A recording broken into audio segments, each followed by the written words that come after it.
Welcome to the Live Your Possible podcast, the show about sparking and discovering endless possibilities where we work, live, and play.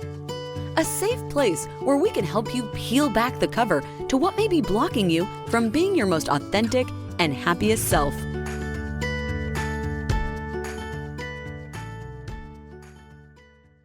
Our guest today is Jennifer Brown.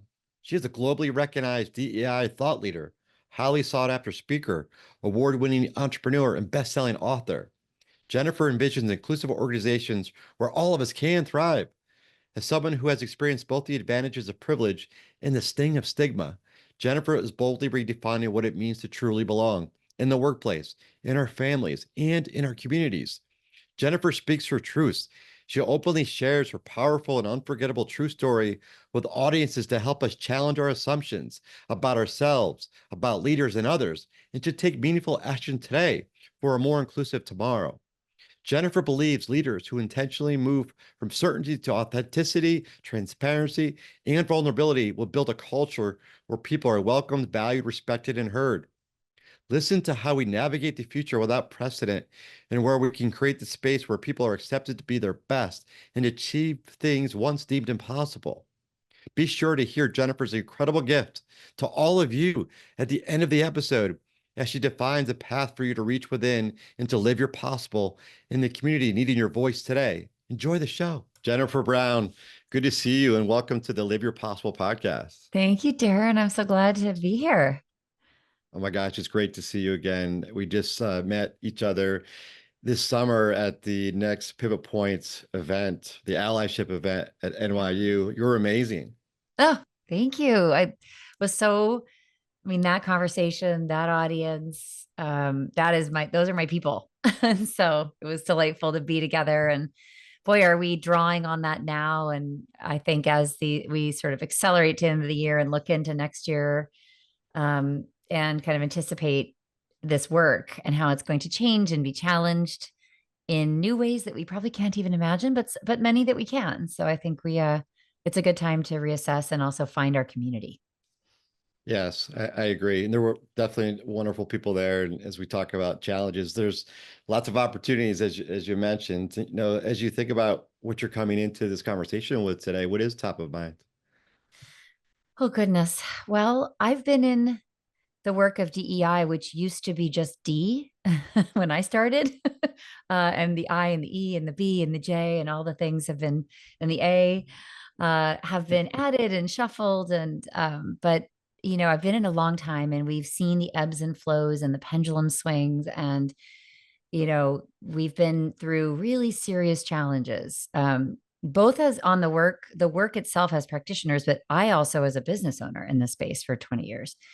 So somehow I figured out how to survive that long through sheer force of will, I think, and the need. We all say we do this work, it chooses us, we don't choose it. And I think it's also this massive kind of healing process from being outsiders, from being kind of aware and awake to all the lack of belonging and the harm of exclusion in our world. So the work continues. The shape may change and what we call it may change, but I know the ideas of it are so strong and so universal and so right, because it's about love, kindness, grace, compassion, forgiveness, all of those beautiful things. So I think deep down, I'm optimistic, but I'm very kind of curious and vigilant about what's next and wanting to really make sure we as a community bring to the table, we listen very carefully and we are resilient and we're strategic in what we do going forward. It's going to be a challenge. It's going to be really an interesting and unpredictable period of time. I love how you went to the level of curiosity that's needed and how we listen and how we understand what's in front of us, whatever we call it. I love all the components of humanity that you're putting back out there that we all want. And it doesn't really matter who we are or where we come from. I have a feeling we all want the humanity that fills us up, that lights us up every day. Definitely. And at the conference at NYU, I loved your story. Do you mind just sharing a little bit about the story about how you changed from one stage to a different stage? Yes. Yes. That is it's that one of those things in life. And I think we probably all have this when we thought it was all over, right? We thought like every door was closed to us, which is never true. When we lose a dream, when we're unable to do something that we think is like a deep soul calling. And for me, it was not just social justice, which is a deep soul calling of mine to be a part of positive change in the world, but music and the arts are also a huge thing for me. And I got my master's in opera when I moved to New York City to do that. And it was amazing and had high hopes. And then I unfortunately injured my voice and I had to get vocal surgery several times actually because it kept recurring. And that was, ultimately, I would not be able to really use my instrument for 8 shows a week. And I mean, you can imagine the living on the road and how arduous it is. And you have to have just a bulletproof voice. You cannot have at all anything that is temperamental. And mine was just, it was temperamental. And I think that looking back was a message to say, you are not meant to use your voice in this way. You may have this talent and you are here and getting all this stagecraft and all this courage and yes, resilience. I mean, you talk about just the hardest field ever, audition after audition after no, after no, after no, with the occasional yes. And the discipline required of it, the practice, the awareness of your audience, the kindness of being on a cast together with other people and the partnership of that, the creativity and the innovation and improvisation. I mean, just when I think back on it, it equipped me completely for what I'm doing now, but I never could have imagined what I would be doing now. And I think this metaphor of the voice is losing my voice, literally being silenced, uh, fighting to get it back, realizing I wasn't meant to use it in the way thought I was supposed to, and then rediscovering a different stage, a different audience, a different topic. But the voice metaphor, especially powerful for me as a part of the LGBTQ community as well. So I've been out for 25 years, but I was closeted as a performer, closeted in the corporate world.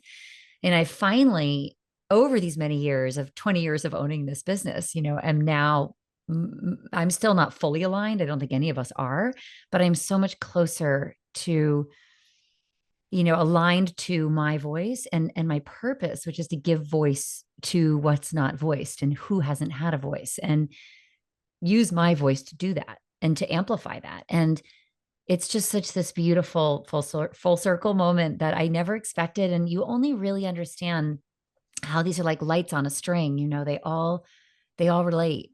And you look back and say, that happened to me because I was meant to do this and use it this way. And I'm sure there's more ahas ahead of me too.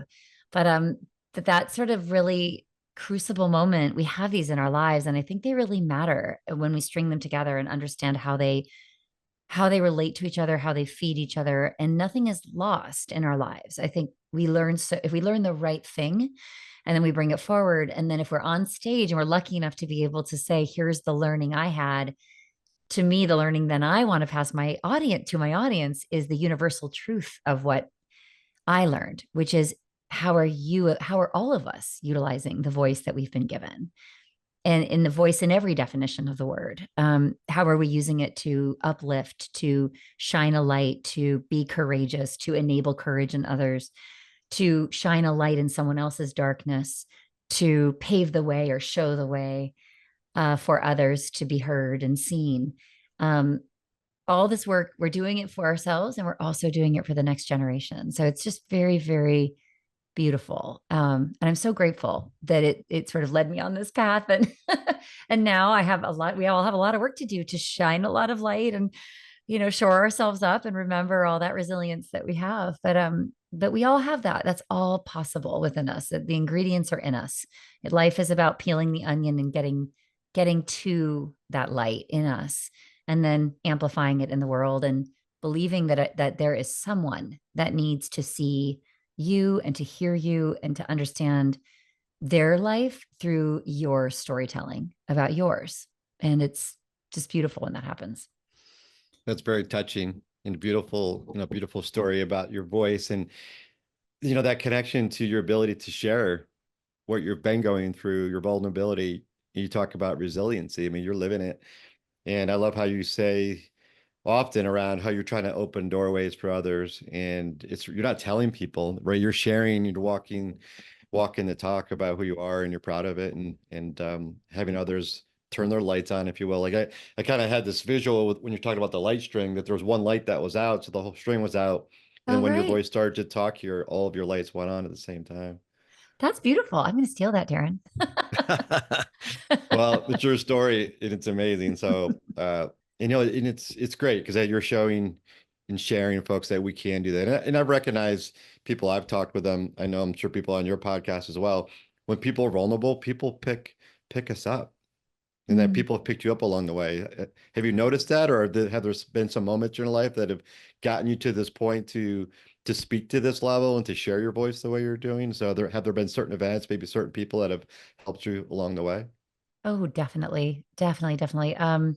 Well, a parent who's pushing you out on the edge of the stage helps. That happened my whole life. And luckily I just took to it. It was not something that terrified me. It was like, oh, okay, this feels right. This feels right. And I would subsequently become a soloist and kind of fearless in a lot of ways. Thank goodness. But then when I started my company, I felt very much like I should stay in the background. I think I always wrestled with not being the expert because in the early days I really wasn't. I kind of had gone to school for after my master's in voice, I did a master's in organizational development and leadership.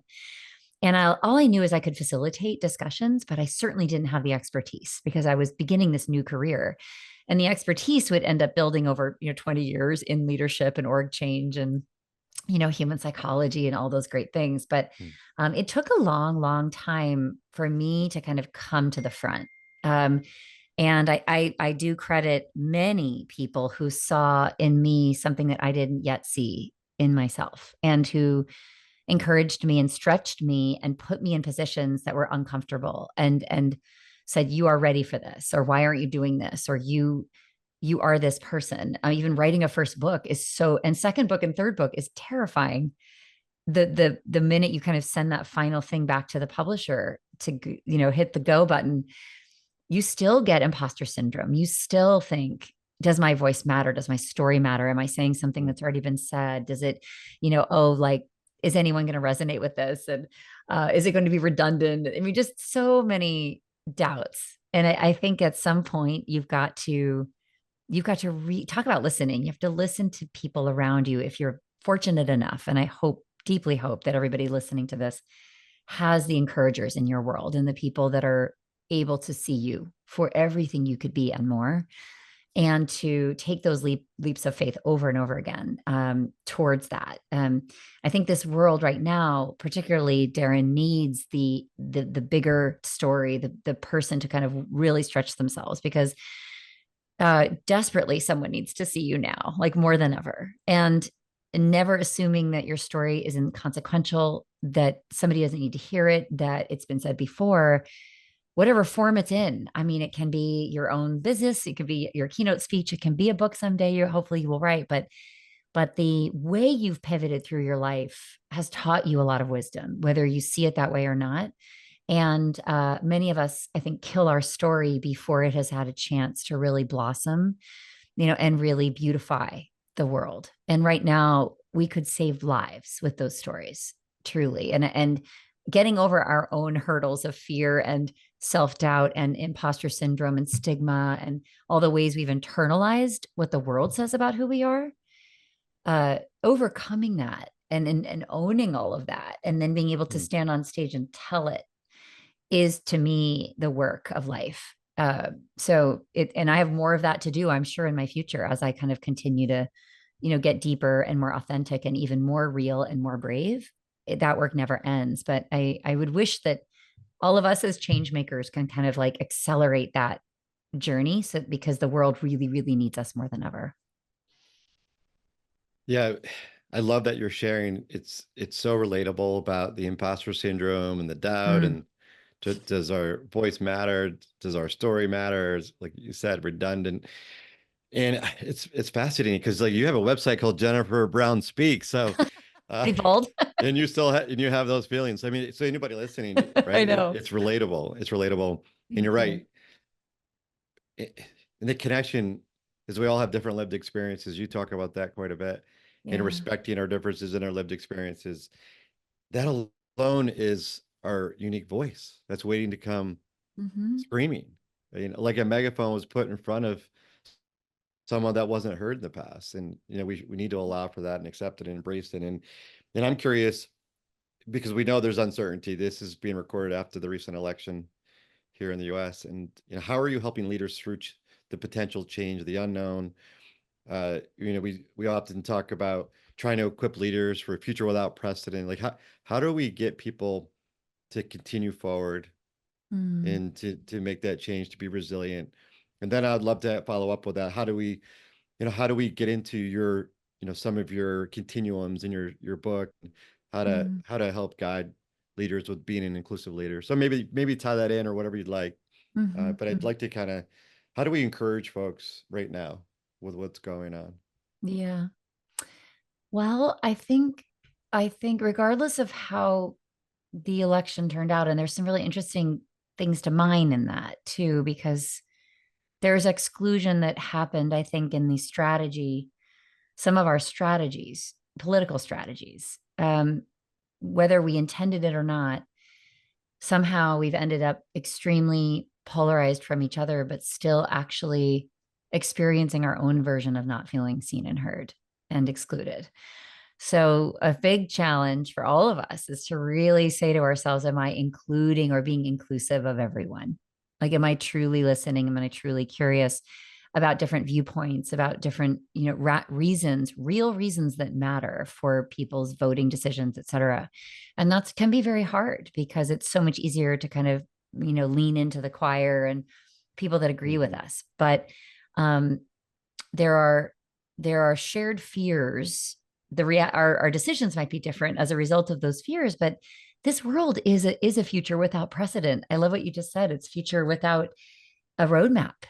We are leading, organizational leaders are leading without a roadmap or even an understanding, I think, about what makes people tick, the complexity of humans and productivity and happiness and being able to thrive. I mean, like return to office, there's like this giant battle going back and forth, I think, of employers, forcing people to do Hmm. something and then people pushing back and saying, I don't want to do it, and I'm not productive in that way.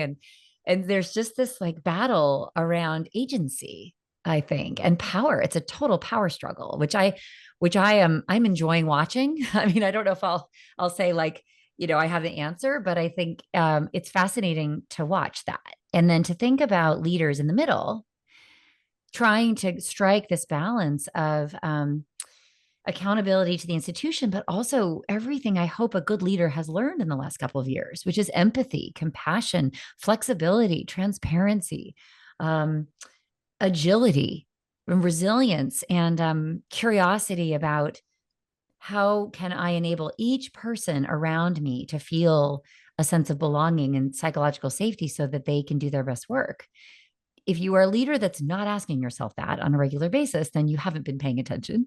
And diverse identities play a role in all of that in safety. I mean, to feel acknowledged and not sort of diminished or treated like everyone else, quote unquote. Like I don't see color, that classic Hmm. thing that I think our generation was told was the right answer. And we thought that was very, equality minded of us. But really, the last couple of years have showed us that the data and the experiences are extremely different in the same system. We can be having an incredibly different experience based on what we look like, we identify, and what we've shared about ourselves, and how honest we've been about life and the consequences of doing that. Sadly, so I think this power struggle is between the authenticity that people really want to bring, because we all know to stay here, I need to feel respected and I want to be able to author the way I work, the time I work, the finding my purpose. Ideally, a lot of us can find purpose through work if we're in the right setting and the right employer and the right team, and managers and leaders who are honestly kind of going after the same thing but have to generate results and are accountable for all those things. And then we've got the institutions who are sort of on their own path of in this new world order, deciding, am I going to be on the side of my employees? Like, am I going to advocate for them? Am I going to engage in the public square, I think in an unprecedented way, because they are going to be challenged when they do that? Or am I going to shrink back and divest, as we've seen a lot of my own clients actually do, because of pressure, because of fear of retribution and consequences? So it's going to be a very interesting time with all the stakeholders that I just described, to see, what can I as a leader control? I might work for an institution that isn't supportive, for example, and is shrinking back. What does that mean then for me as a leader, as a person? What do I want my legacy to be? And that would be when you pick up my books and others and say, there are things I can do that I can put my head on the pillow at night about and say, I did everything I could, and I stood up for the things that I value and the people that I value and need, and people that I care about. I hope empathy fuels a lot of us, but leaders are going to be extremely important, regardless of what the institution they work for does. I think at the end of the day, somebody's got to be able to look in the mirror and say, am I a new leader for a new age? And am I taking this into account? And by the way, if you aren't, you're never going to be able to generate the results that you need. I mean, I just know that that's true. Demographics are changing. Global teams are challenging. It's going to get more challenging. I hope that, every leader that wants to thrive and grow their career in the future, at the very least, is looking at all these things and saying, how can I kind of update my operating system to resonate with all the changes that are going to be around me and succeed in that? And that we may not have a lot of the answers, but the attitude and the mindset and the heart that we can come into this with is what we can control. Yeah, we need to really make that a way of being. We have to kind of state to ourselves, we've got to create the conditions to allow ourselves to look for it. As you said, be curious for it and embrace it, because we are trained, we've been trained a certain way, we've gotten to a role because of what we've done in the past. And to your point, it's different going forward. It's much different. The expectations at the workplace are beyond a paycheck. It's our social interactions, how we engage, how we connect, how we love, how we grow and learn. It's not the way it used to be, that's for sure. And I saw a stat from OC Tanner. They do a lot of work on culture around empathy. The empathy question that's been raised, and I think something like 41% of people feel like the empathy at work from their boss is empty. They feel empty. Oof, Think about that. that's And not there's good. other studies that 90% of people said they'll leave a company if their boss and people are not being empathic with them. So I don't know, you could do the math, like 90 times 40. God, over a third of our organizations are immediately at risk Oops. right now, everybody. So uh so I guess how can we be an inclusive leader? And I'd love to, showcase your book. I'll put a picture up so folks can see that. Like, are there some tips out of there, or some tips for us to start to kind of get in that place of being? Yeah. Well, I think we need to unpack people's assumptions about this process too. I think it's been a very heavy topic for people, and it doesn't need to be. And I actually think that the heavier it is, the harder it is to get going on your own learning journey. That's great. Yeah. So I think look, it's been a truth telling couple of years, and we've really, I think, had a way more honest conversation about the flaws in our system and our country, our own blind spots, the limitations of our own learning, going back to this, what we learned in school, what we didn't learn, the ways, we benefit in this society and others don't. There's been a lot of learning, and there's a lot of feeling in that. There's regret, there's sadness, there's anger, there may be some guilt, certainly some shame. I've pivoted through all of those, and I still do as I try to exercise my voice. So I always start by naming the feelings of this, because I think if we can't kind of, shine some disinfectant on that and say that is real, and it has been a lot to metabolize. Um, for some of us who've been relatively more comfortable in the society, it's been a lot to metabolize, because it shouldn't be new information, but it really is, because we live in our bubbles and we walk through the world protected I think, by whether it's our gender expression or who we love or this color of our skin or whatever it is about us that puts people at ease because we are not the other, quote unquote, depending on what circle we're in. But then I can be, by the way, PS, I can be the other in different countries and different parts of our own country. It depends on, this is what's so interesting about it, that we don't just exist in a place where we are an insider. Like most of us have parts of us and who we are where we are simultaneously.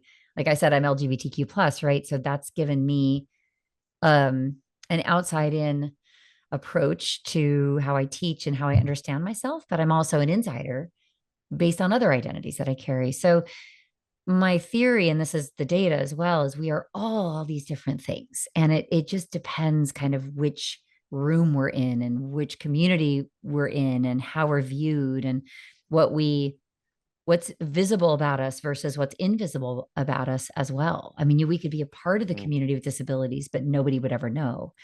We don't make that known, and we just suffer. And so talking about like shining your light, the whole disclosure process of the invisible and making it visible is, I think, a part of our growth and evolution. When you asked, how do we start? It's seeing the system we're in, identifying the parts of who we are, acknowledging we can be in many places at once, and then beginning that journey of deepening that knowledge, particularly about the identities that we don't carry. And that's that first step in the book on the continuum. It's from unaware to aware.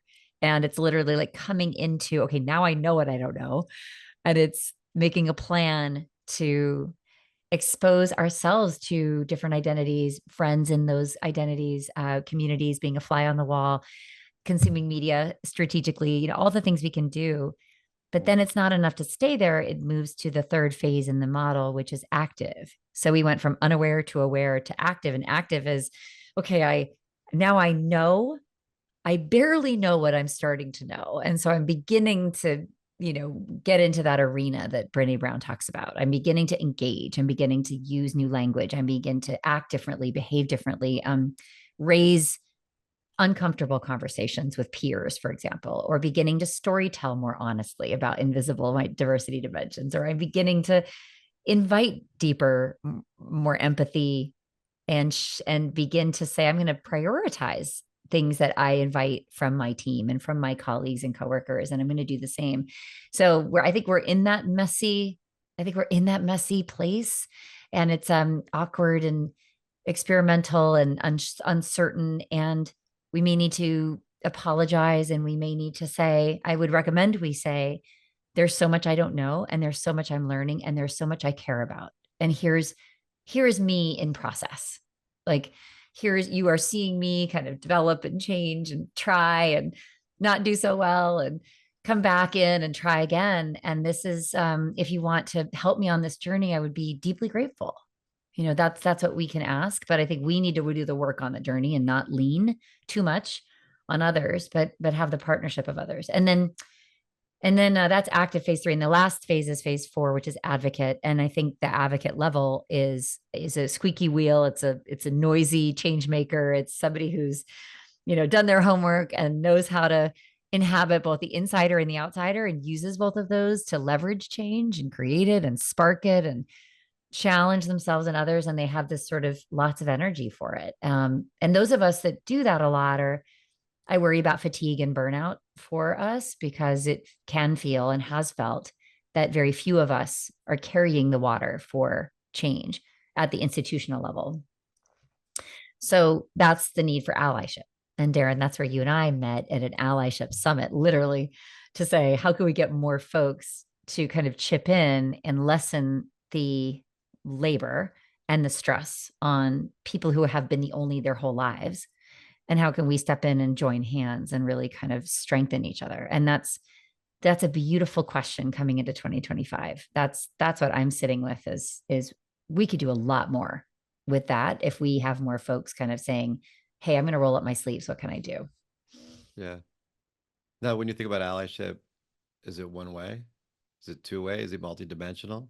Oh, I love that question. No, it's actually, I refer to it as 360-degree allyship, because like technically like cisgender men should be allies to me if we're thinking of it in terms of gender representation and my struggles to that all women have, being heard, being paid equitably, being promoted and advanced, being thought of as having executive presence. I mean, all the things.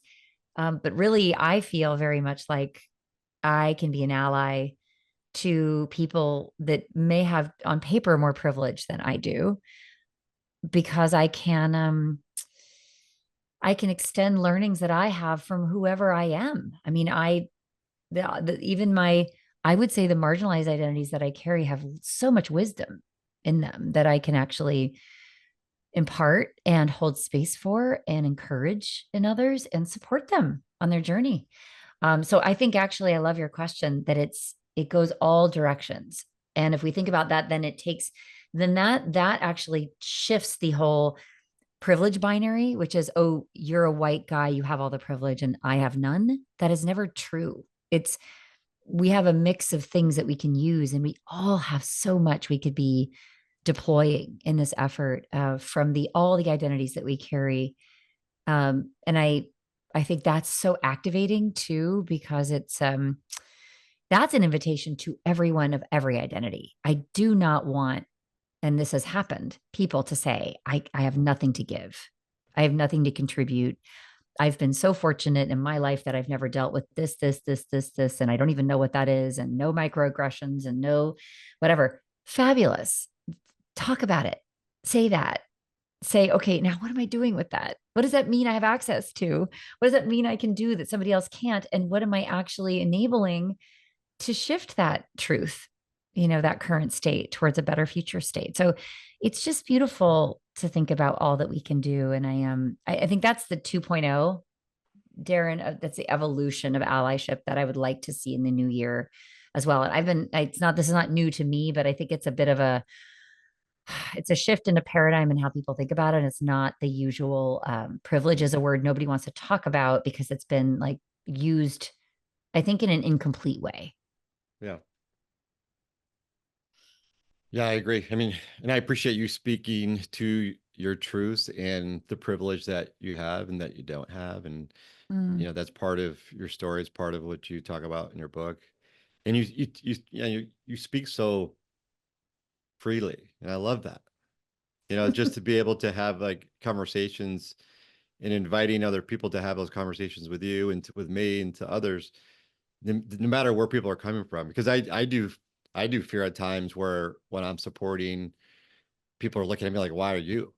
yeah. You're not a voice. And I'm like, well, wait a minute. Like I've gotten some of the most rewarding kicks in the stomach and friendships and huge hugs from folks I never expected, that I thought I was supposed to be the mentor, and actually I was the mentee. And Love I that. grew, and we all grew together. And that, like, I'm hoping to your point, this 2025 and beyond, that as human beings, as leaders, as people, like, how do we give and how do we help? How do we aim to bring out the best in those other people, truthfully, fully, not just to say it? Mm, yeah. And could I add what you just said is do it, say it, and then adjust and calibrate that you are actually having the impact that you want to have too, because we can only see ourselves through our own lens. And Yeah, we can have huge hearts and lots of intentions, and we can start to put things into practice like I was just describing. But we are limited in our understanding of the right remedy, the right solution. And by the way, the right remedy and solution depends. It just depends on the situation, on the person, if we want to be considered an ally, it only matters if it is received as allyship hmm, in a way that that person would define as ally. So we are limited in our necessarily in our understanding of that. So I try to stop myself in my enthusiasm and my want to be helpful and say, what would make the most difference for this person, this team? What role could I play? Where do I need to check? And not kind of, be the savior, which we talk a lot about, as it's so tempting to be that. yeah, And I think we are learning, though, that I've learned that every single person, and it depends on the day, it depends on the person and the day and the moment and how they're feeling. And I just appreciate the question, even in being in the LGBTQ community or being a female, cisgender female whose pronouns are she, her, I still, hey, Jen, is there anything I can do to amplify this? Or is there a way I can step in? I heard something. I don't know if you heard that. That bothered me. What would you like to do about it? How can I help? What can I do or not do? Who could I have conversations with? What more can I do? What more can I be doing? Um, I think those are all beautiful questions to ask the people around us and learn from that response and not be fragile and not be too sensitive. And, what we may hear back is, hey, every time you say this, it's a little bit of an ouch. Or every time you tell the story, I think I know your intent, but it doesn't come out that way. Or, I might suggest a different word. Or have you checked in with this person? Or did you notice that this person doesn't speak very much or gets talked over? The things you'll learn. And I would tell leaders too, remember, we all know we're managing in this remote and hybrid world. So we literally, as if this wasn't, was not easy before, it is absolutely trickier to not be able to share physical space with people and not read the cues or run into each other or have a lunch together or coffee. It's really, really hard to understand how someone may be really suffering and not feeling a sense of belonging, and not being confident enough to tell us that. So leaders, I would say we've got to be very proactive in this hybrid world to somehow build enough trust with somebody that they will actually say, I've been meaning to talk to you. I'm noticing this, I'm feeling this, and then as a leader or even a colleague to say, we can do something about that.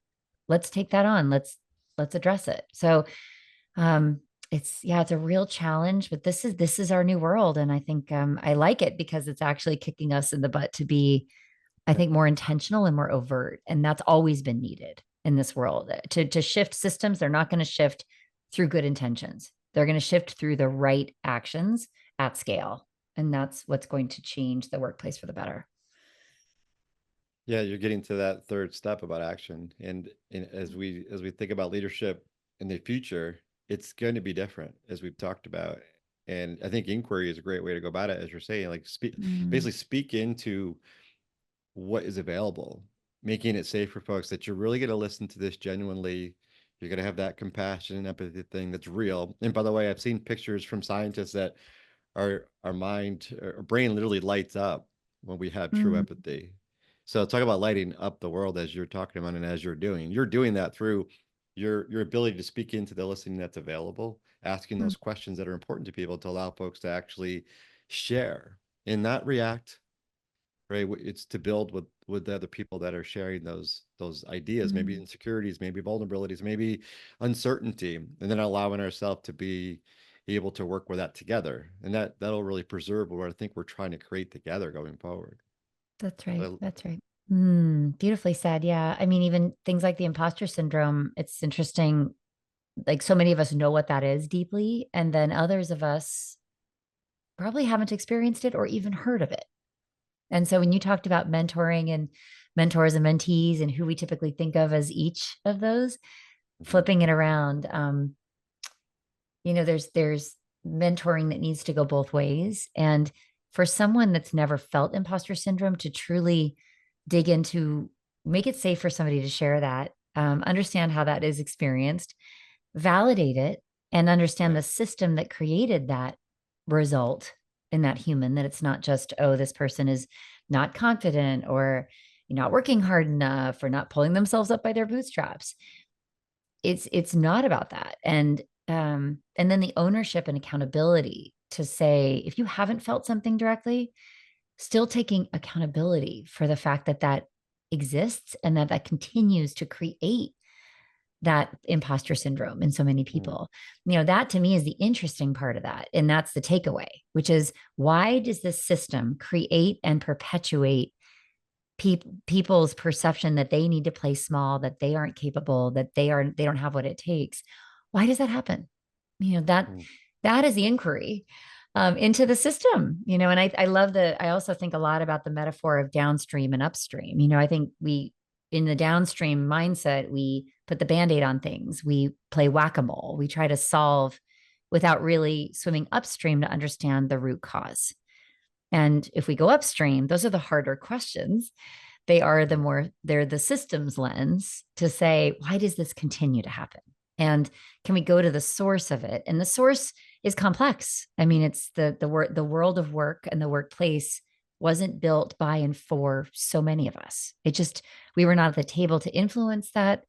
It still in many ways disregards a lot of real lives and real people. We say bring your full self to work, but we don't mean it. It's a great slogan.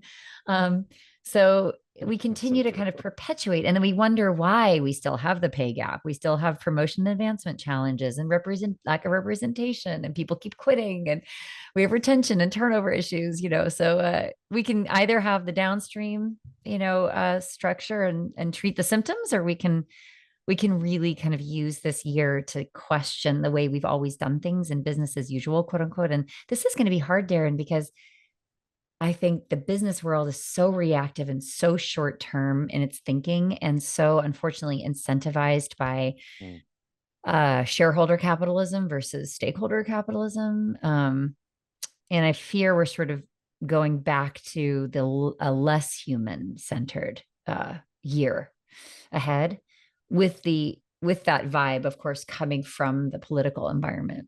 So that worries me. And we're going to have to see how companies step forward and either lead and say, no, we are not going to get the best, and we're not going to be able to resonate with our customers if we don't take care of our people and if we don't really see and hear them. And there's going to be others who are very dismissive of that and see if they can get by with no investment. And that's going to be really interesting to see. Yeah, the fear is the pendulum's coming the other way, and the people are going to get impacted on the way back through. All people, by the way. Yeah, all Because people. as we invest into more machines and different learning, there's so much opportunity. I really view the upcoming times as truly the place where humanity has to take hold, regardless of where we come from. Yet we need everybody involved to be able to grow, to be able to expand. And you use that bubble reference, which I love, because when I had my awakening, I talk about how my bubble burst, and I basically felt naked because I felt like I was a fraud at that point in time. And what I recognize is that the bubble expanded. It expanded because I welcomed in the world fully, and all the differences and the strengths that go with it, and the possibilities and the breakthroughs that come with it. And that's, like, for me, it's expansive and it continues. And that's what I think we need when this pendulum comes back through, is let's really pop the bubble. Let's become more aware how we can impact the world differently together. And let's really carry each other, not get caught up in some of the language or the words that become so divisive. Like you said, it's hard to talk about privilege because of how it's perceived. Yet there's variations of privilege that I imagine many have on this podcast that are listening, that we could actually step back and look at what can we do to leverage our privilege more honorably in today's world, especially what's ahead. Right. And talk about, many people probably say, I want to do something. I want to be a part of positive change. And what I just want your listeners to hear is there's so much you have access to that you can use that would be it would be invaluable and appreciated. But I think we have to lead. We have to be really strong in putting it out there and saying, Yeah. I can't lie about who I am, right? That's not the point. The point is to actually be honest about who you are. And if things have been easier for you, just the willingness to look at that and like you say, kind of popping the bubble and feeling kind of exposed is the first step. But immediately new people come in. Immediately you get new relationships and new trust and a deeper relationship. Like almost immediately, probably you felt this Absolutely. richness in your life that you never would have known even existed on the other side. And that's getting leaders to get to that point. I always feel like I'm like, trust me, I'm on stage and I'm teaching, and I'm like, I know that you can't see this. I know you feel like really stuck. I know you're afraid. I know you're well-meaning, but you feel kind of like you've been burned, and I'm sorry for that. And yet there's this world of transformation and your own evolution that is like, you are right, you're touching it, it's there, and it's all around you. It's in your teams and the people you could know. And the workplace has traditionally been this wonderful place of creative abrasion and identities that we never ever had in our lives and in our neighborhoods and where we live. What a beautiful thing. It's a laboratory for evolution. So cutting ourselves off from that because of fear isn't the right answer, but I understand why people choose it. But I feel like I'm kind of there to help say, hey, come, I've got this little light and I'm going to, come with me. I know it's dark, but let's find this way together. And you aren't alone. You absolutely aren't alone. And that's key actually, because I think that isolation and loneliness, as we've heard from the Surgeon General, I mean, these are epidemics truly. And nobody has a friend at work anymore. I mean, I don't know if you've read all that research, but it's when you're lonely at work and you don't have a single person that you can call a friend, I cannot even imagine having to work that way. That's not necessary. No. No, I could vouch for everything you're saying. I immediately had folks that were looking at me with eyes of a mixture of frustration, hatred, love, and what's possible, which is why I got to this place of possibilities. And this is where breakthroughs come from when we create this space. And there was a moment like I was coming back to Earth, like as you think about a spaceship coming back through and all the friction, I was freaking out. It's just until you get back into the smoother air and really allow this space to kind of fill you up. It's amazing. And that's what creates joy that I see. And when I think about joy in the workplace and I think about living your possible, like I'd love to get your viewpoint. What does that sound like to you? Like how can we live our possible today? And is there another quick tip? You've shared so many wonderful things. Is there a quick idea that you could say, hey, start on your path this way? Yeah, I love the title. I mean, well, I'd say to ask yourself, am I really able in this role, in this environment, in this career, whatever, to really like, is there something I haven't yet contributed or verbalized or shared with the world that is powerful for me, that is meaningful for me, that I am perhaps even meant to, like, I am a way shower for others. Is there something that you've diminished in yourself because there's no room for it and there's been no encouragement of it, where there is a whole community waiting to have you lead them? And I realized that early on somehow, and I'm not quite sure how it kind of clicked into place, but I was like, wait a second, I have this like assignment. I have an assignment. And it is to kind of roll everything together that I have and amplify it. And I had to have so much faith that it mattered. And I also had to have faith that I would do it in my way and in a way that could reach people maybe for the first time. Because again, we get caught in all that stuff of not mattering and irrelevance and imposter syndrome and everything. But please, please, please, if you're listening to this, it's what is hidden in you, what is not something you haven't kind of fully embraced, and then what is something you could lead with. That living your possible, to me, is about authenticity and the bravery of that. I mean, and if you were to do that, having faith that others would join you, and in doing that, you will absolutely inspire a whole different conversation, a different business model, a different career, a different level of impact that you could have. And unfortunately, the world is just going to give us more of the same unless we break out of that.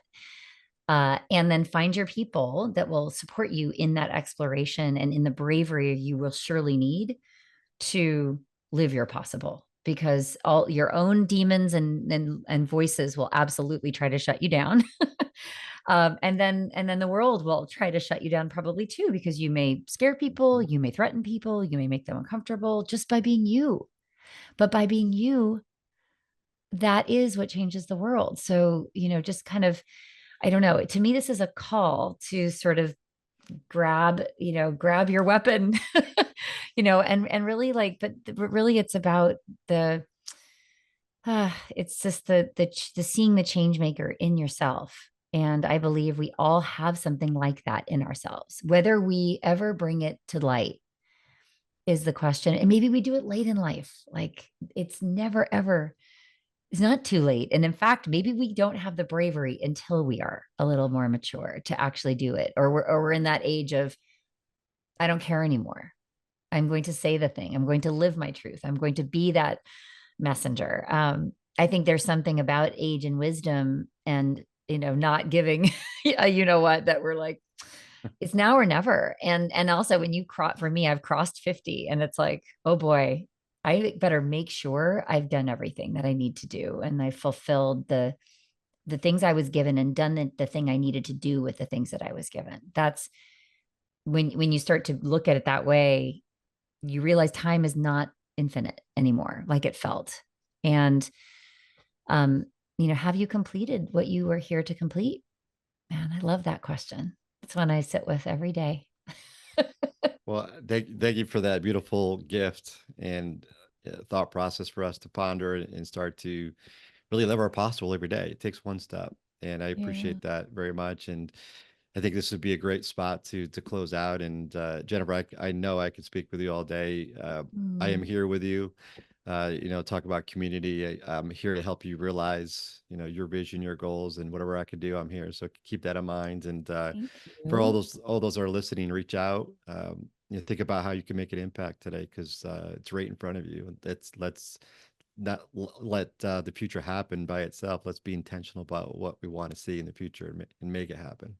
So thank you again for coming, and have a great day. Beautiful. Thank you, Darrin.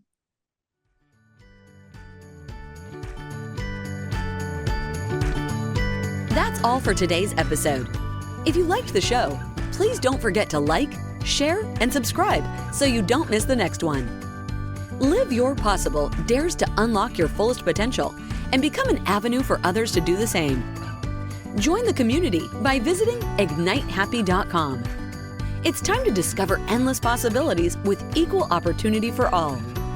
See you again next week for more insights on how you can live your possible.